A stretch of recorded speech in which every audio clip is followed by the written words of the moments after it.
வணக்கம் எல்லாருக்கும். இது இதயலாஜிக்கல் எக்ஸ்பெரிமெண்ட். ரீசென்ட்டா என்ன ரொம்ப டிஸ்டர்ப் பண்ண தாட் என்னன்னா, என்னைக்காவது ஒரு நாள் எங்க அம்மாவ நான் பிரிஞ்சிருவேன்றது இல்ல. ஆனா, எங்க அம்மா என் கூட இருக்கும்போதே அவங்கள கவனிக்க தவறிடுவனோ அப்படின்றது தான். ஏன்னா, அ சில வருஷங்களாவே கொஞ்சம் டிஸ்டன்ட் ஆன மாரி எங்க அம்மா கூட. கூடயே தான் இருக்காங்க. இருந்தாலும் அந்த மாரி ஒரு ஃபீல் உள்ளுக்குள்ள. அதுக்காக அன்பு இல்லன்னு இல்ல. கண்டிப்பா இருக்கு. ஆனா, அட்டென்ஷன் கம்மியாகி இருக்கிறத என்னால உணர முடியுது. ஒருவேள நம்ம மேல எப்பயுமே பாசத்தையும், அன்பு, அக்கறை அதெல்லாம் காட்டிக்கிட்டே இருக்கிறவங்க மேல நம்ப இப்படிதான் ஆயிடுவோமோ என்னவோ தெரியல. அவங்களுடைய அன்பு நிரந்தரம்ன்றதுனால, அதுக்கு பின்னாடி இருக்கிற எஃபர்ட்ஸ நம்ம கவனிக்க தவறிடுறோமோ! அப்படின்னு யோசிக்க தோணுது. நம்ப சின்ன பசங்களா இருக்கும்போது, நம்மளுடைய எல்லா வாழ்க்கையோட எல்லா முடிவுகளோ, இல்ல நம்மளோட லைஃப்ல எல்லா இடத்துலயுமே அம்மாக்கள் இருப்பாங்க.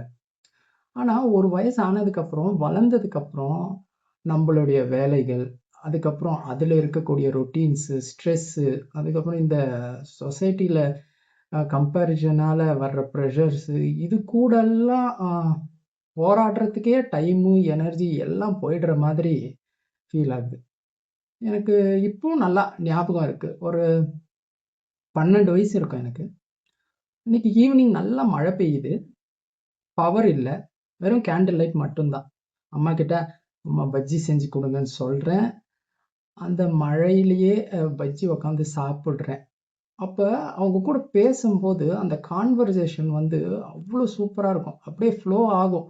ரொம்ப டீப்பா இருக்கும். எந்த டிஸ்ட்ராக்ஷன்ஸும் இருக்காது. அந்த வயசுல எனக்கு புரியவே இல்ல. ஒரு அழகான மெமரி அங்க கிரியேட் ஆயிட்டு இருக்குன்னு. சில சமயம் இந்த கரண்ட் போறது கூட எவ்ளோ நல்ல விஷயம்னு இப்ப தான் புரியுது. இப்ப எல்லாரும் இருக்கோம். ஆனா, வாழ்க்கை ரொம்ப ஃபாஸ்ட்டா ஓடிக்கிட்டு இருக்க மாரி இருக்கு. இந்த மாரி அழகான விஷயங்களுக்கெல்லாம் அ பாஸ் பண்றதுக்கு டைம் கூட இல்லாத மாரி தோணுது. இப்ப கூட மழை எப்பயாவது பேஞ்சா, அ மழைக்கப்புறம் நான் எங்க அம்மாவ ரொம்ப மிஸ் பண்ணுவேன். என்னதான் அவங்க பக்கத்து ரூம்ல இருந்தாலுமே மிஸ் பண்ணுவேன்.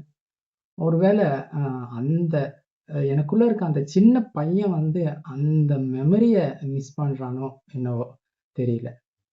சில ஞாபகங்கள் நம்பளுடைய சென்சஸ்ல கலந்து அது ரொம்ப டீப் ஆயிடுதோ என்னவோ தெரியல.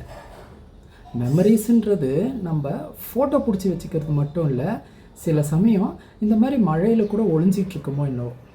அந்த மாதிரி ஒரு நாள் ஏக்கத்தோட இருக்கும்போது எழுதின வரிகள் இது. மழைக்கப்புறம் வர மண் வாசனையில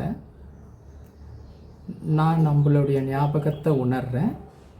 பெரியவர் ஒருத்தர் சொன்னாரு, "நல்லது செஞ்சா மழை பெய்யும்னு."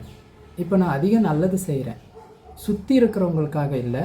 மழைக்கப்புறம் வர்ற அந்த வாசனையில நம்பளுடைய ஞாபகம் ஒளிஞ்சிருக்கிறதுக்காக. இந்த வரிகள் என்னுடைய அம்மாவுக்கு மட்டும் இல்ல, எல்லா அம்மாவுக்கும்.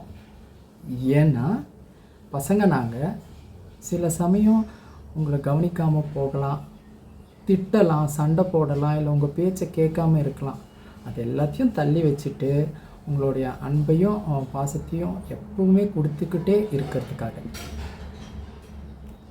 இந்த வீடியோ உங்களுக்கு பிடிச்சிருந்தா ஷேர் பண்ணுங்க, லைக் பண்ணுங்க, கமெண்ட் பண்ணுங்க. நம்ம சேனலை சப்ஸ்கிரைப் பண்ணுங்க. இது இதயலாஜிக்கல் experiment. Different lifes, similar moments.